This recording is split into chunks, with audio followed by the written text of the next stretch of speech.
పుష్యమాసంలో వచ్చే అమావాస్యని చొల్లంగి అమావాస్య అని అంటారు. ఈ నెల జనవరి 29 చొల్లంగి అమావాస్య ఏర్పడింది. అన్ని అమావాస్యల కంటే ఈ పుష్యమాసంలో వచ్చే అమావాస్యని చొల్లంగి అమావాస్య అని అంటారు. ఇది చాలా శక్తివంతమైనది కాబట్టి ఈ చొల్లంగి అమావాస్య రోజు కొన్ని పరిహారాలు చేసుకుంటే మనకు ఇంట్లో అద్భుతమైన శుభ ఫలితాలు పొందవచ్చు. అవేంటియో ఈ వీడియోలో తెలుసుకుందాం. జనవరి 29 అమావాస్య ప్రత్యేకమైన పరిహారాలు పాటిస్తే మీ జీవితంలో అష్టదరిద్రాలు తొలగిపోతాయి. అఖండ ధనయోగం ప్రాప్తిస్తుంది.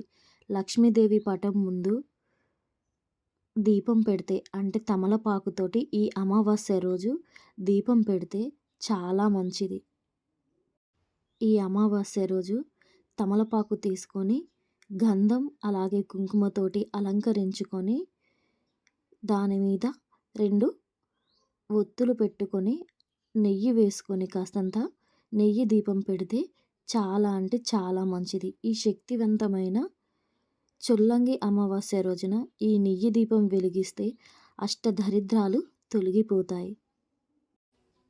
ఎడమ కాలికి అంటే ఈ చొల్లంగి అమావాస్య రోజు కానీ ఏ అమావాస్య రోజైనా కానీ కాలికి నల్లదారం కట్టుకోండి. నల్లదారం కట్టుకోవడం వల్ల నరదిష్టి అనేది తొలగిపోతుంది. సకల అష్టైశ్వర్యాలు కలుగుతాయి. పీడకలలు కూడా రాకుండా ఉంటాయి. దీంతోపాటు అమావాస్య రోజు మన పెద్దలకు కూడా పెద్దలను తలుచుకొని కాకులకు లేదా గోమాతకు కానీ ఏదైనా ఆహారంగా పెట్టండి. అంటే మనకు పెద్దలకు అమావాస్య రోజు పెద్దలు అనేవారు ఎదురు చూస్తూ ఉంటారు. అంటే ఎప్పుడైనా కానీ ఏ పండగకైనా కానీ అమావాస్య రోజు మాత్రం పెద్దవాళ్ళు అంటే చనిపోయిన వాళ్ళు ఎదురు చూస్తూ ఉంటారు కాబట్టి వారికి కాస్తంత వారిని తలుచుకొని ఇంటి దగ్గర అయితే గోమాతకు లేదా కాకులకు లేదా మనకు అందుబాటులో ఏ పక్షులు కానీ ఆవులు కానీ ఏవి ఉన్నా కూడా వాటికి ఆహారంగా పెట్టండి. వాళ్ళ అనుగ్రహం ఉంటే మనకు రాజయోగం కూడా కలుగుతుంది. ఒకసారి మీరు ఎవరినైనా తెలుసుకుంటే అంటే పెద్దవాళ్ళను కూడా అడిగి తెలుసుకోండి. చాలా మంచిది ఇలా చేయడం వల్ల. చొల్లంగి అమావాస్య రోజు మాత్రం ఇంటి ముందు అస్సలు ముగ్గు వేయకండి.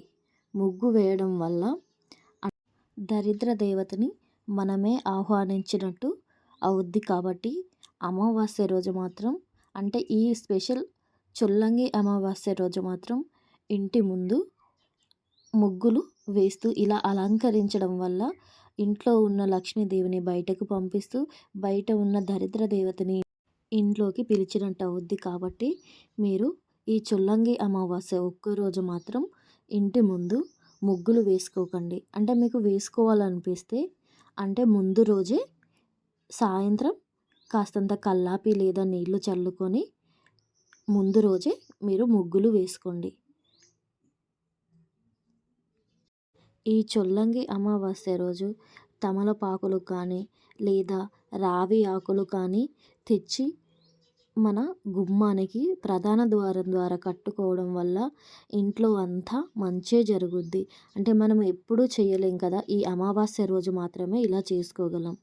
అలాగే మన ఇంట్లో ఉండే బీరువాని ధనలక్ష్మిగా భావిస్తాం కాబట్టి మనం ఎప్పుడు పూజను చేయలేం కాబట్టి మనం ఇంట్లోనే బీరువాలోనే అన్నీ దాచిపెట్టుకుంటాం కాబట్టి నగలు కానీ అంటే బంగారం కానీ డబ్బు కానీ అసలు ఏదైనా కూడా ఇది నిల్వ ఉండాలంటే ఈ చొల్లంగి అమావాస్య రోజు మాత్రం కాస్త గంగాజలాన్ని చల్లుకొని గంధం లేదా పసుపు కుంకుమలతోటి అలంకరించుకొని లక్ష్మీదేవిని స్థిరంగా ఉంచుకోండి.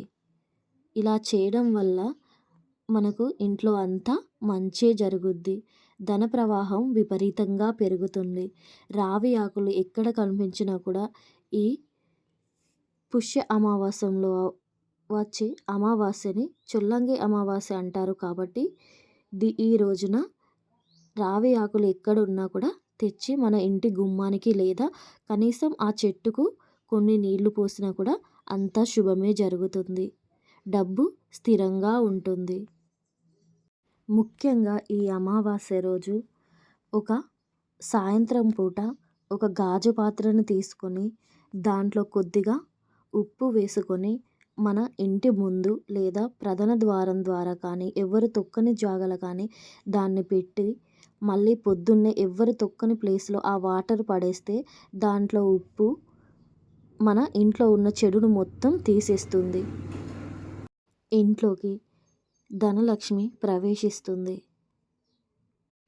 నెలలో వచ్చే ఏ అమావాస్య రోజు కానీ తొందరగా అంటే పొద్దున్నే నిద్ర లేవాలి. లేకుంటే దరిద్ర దేవత ఇంట్లోనే తిష్ట వేసి కూసుంటుంది.